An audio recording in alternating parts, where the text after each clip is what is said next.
It all made perfect sense, but no sense at the same time. He loved me, in his own damaged way. He did love me. It was like living with a grenade. You never knew when or how or why he would explode. You just knew that the shards would sting. I asked him why he kept coming back to my house every day. To see if we can still glue it back together, he said. He said I could not leave, because he was a taxi driver and knew all of the women's shelters around. I'm the world's most dangerous predator. He said I was his only reason to stay alive. I believe he did love me, in his own wicked, gruesome way. He loved me with all of his heart.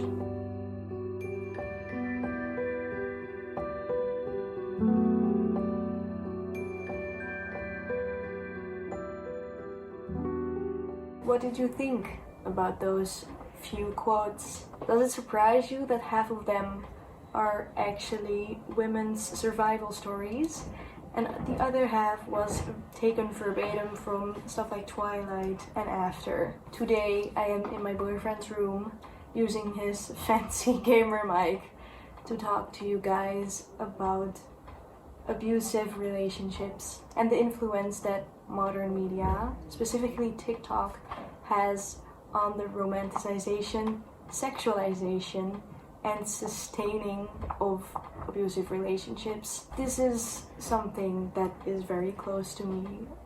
My parents were in an abusive relationship, and I still wear the scars of that to this day, and I just keep seeing content that is about toxic relationships, but basically disguised as some romantic, amazing adventure with someone, when it's not.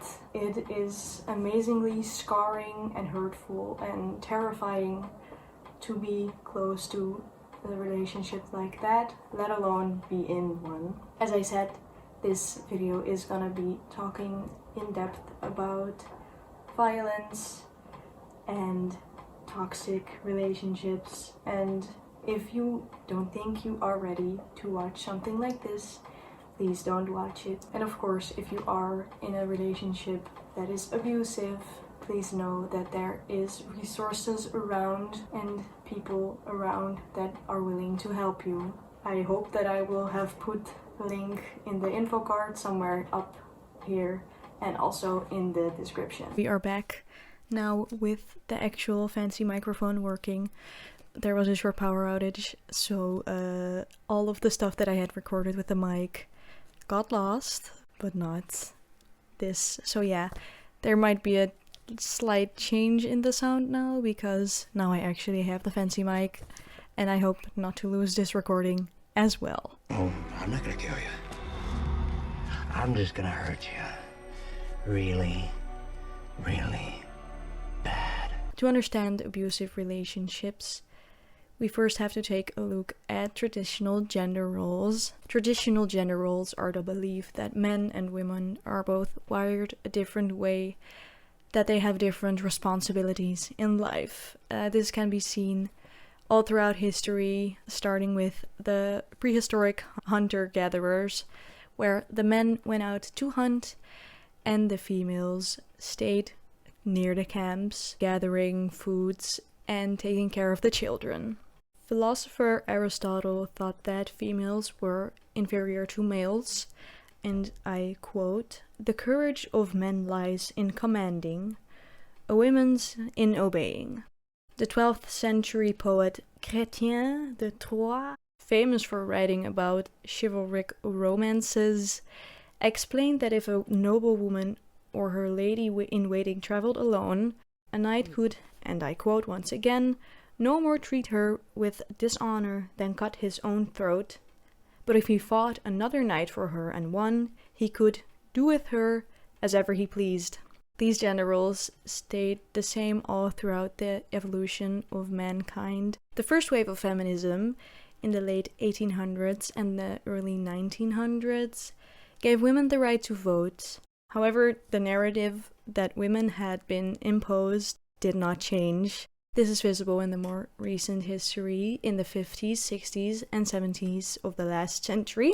With consumerism rising after the Second World War, there was also more need for manpower.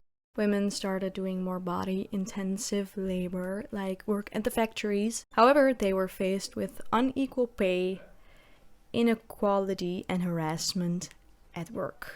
Typical image of a housewife, cooking, cleaning, and taking care of the kids while the husband was at work, also got created in this time. Keeping the husband happy seemed to be the most important thing that a woman could be doing, and of course, her place in the house was in the kitchen. All of this kept reinstating the same idea about gender, namely that the men were supposed to be strong, powerful, and provide for the family, while women had to be soft, caring, and made sure that the men's bloodline protruded. This narrative unfolds itself even more when we look at different types of compassion. Often it is thought that women are more compassionate than men, and that this is a reason that women are more prone to being abused. While it is true that there's multiple types of compassion, it is also true that a lot of types of compassion are more feminized, such as nurturedness, kindness, softness, and gentleness. While the more heroic forms of compassion, such as protection or enabling someone to survive, are seen to be more manly than the other ones. So although women are biologically more prone to being the victim within an abusive relationship, because women are just usually physically smaller and weaker, the gender roles that we have just discussed, as well as the different forms of compassion, also play a role. People of any gender could find themselves in a relationship where abuse might occur. So yeah, some people, they just really want to fix someone and help someone become a better person. And some might even say they want to get into a relationship to fix the bad boy or bad girl. How does one get convinced that it is normal and even okay to try and fix someone?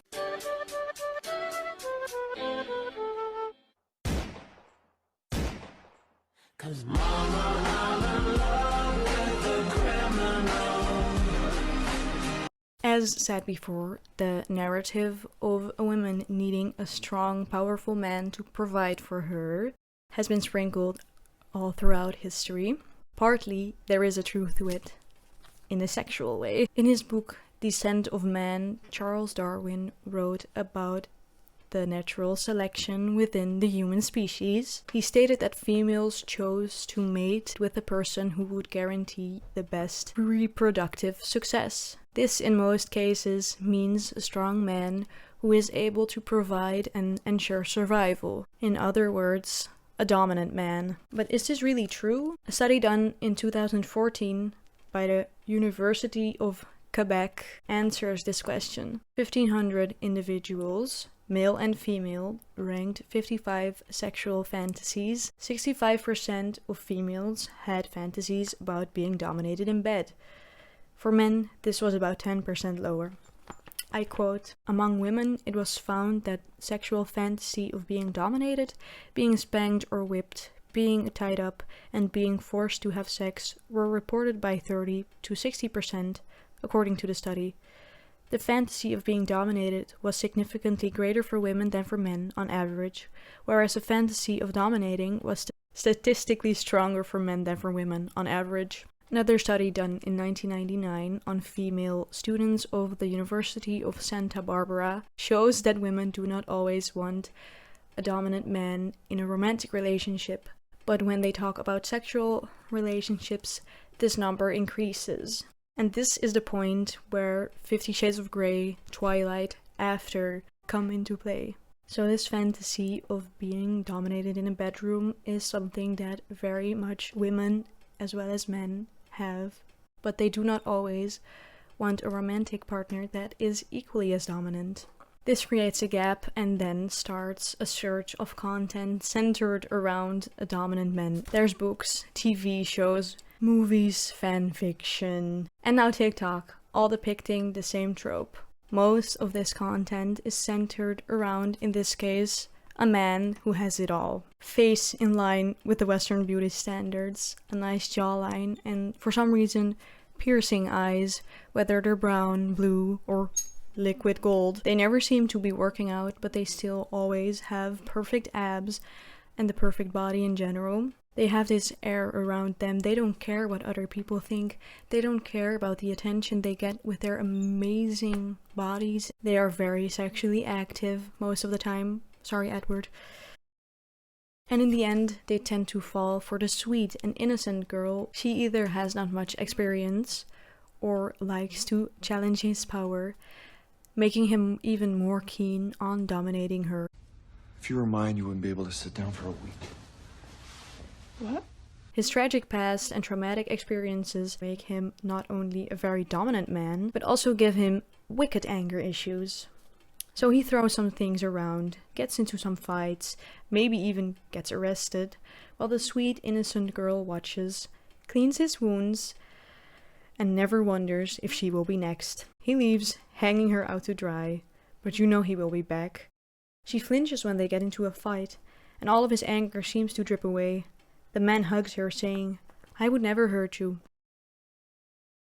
And then there is some soft, sweet epilogue where the girl stayed with him long enough that he had gotten over his past, doesn't have anger issues anymore, and is the most amazing husband ever. The behavior of the women in these stories keep pushing the narrative that we can fix someone if we stay with them long enough, if we love them hard enough. Especially TikTok normalizes staying with a partner that might be abusive, pushing videos of people fighting and then making up in very spicy ways without even talking about what that fight has been about in the first place. POVs where boys look angrily at the camera and then roll their eyes at you in a desperate way of trying to be sexy, I guess. Shirtless men pretending to be angry. The TikTok For You page really is the place where the bad boy trope reigns, if you let the algorithm suck you in.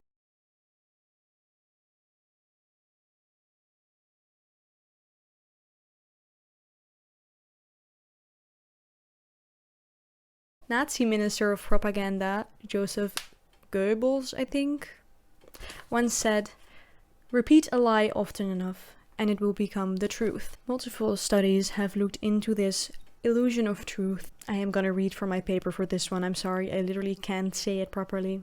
Usually by having participants rate statements true or false, letting them read statements that said something opposing to the truth, and then asking the questions again. In most cases, although participants know the truth, they will still believe that the answer that is false has more truth to it than the answer that is actually right. This also happens on social media platforms, but on a much larger scale. As we all know, social media platforms like TikTok have an algorithm that is great at keeping you at their platform for as long as possible because, shocker, they want to make as much money from ads from you as possible.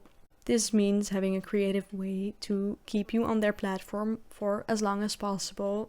With TikTok, that is just an endless pit of videos that you like or might like according to the videos that you have watched or interacted with before.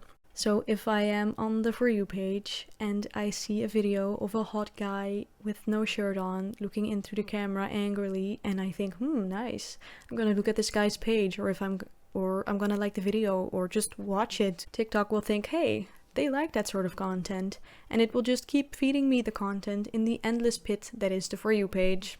But seeing videos with bad boys depicting toxic or even abusive relationships over and over will change my brain into thinking that this is normal. That relationships where a partner cannot control their temper or hurt you or having explosive fights with your partner is normal. Same goes for streaming services like Netflix, which recommends shows that are similar to the ones you have already watched. Netflix pushes anime to your home screen if you have watched all of JoJo's Bizarre Adventure in a weekend, or recommends other types of crime-related sitcoms to you if you are starting Brooklyn Nine-Nine for the 12th time. But it also pushes stuff like Sex Life or 365 Days to your homepage if that is a genre that you like. Once again, the more of this type of content you see, the more normal it seems to you. Thinking that this is normal is partly because these storylines are grounded in reality. Abusive relationships exist.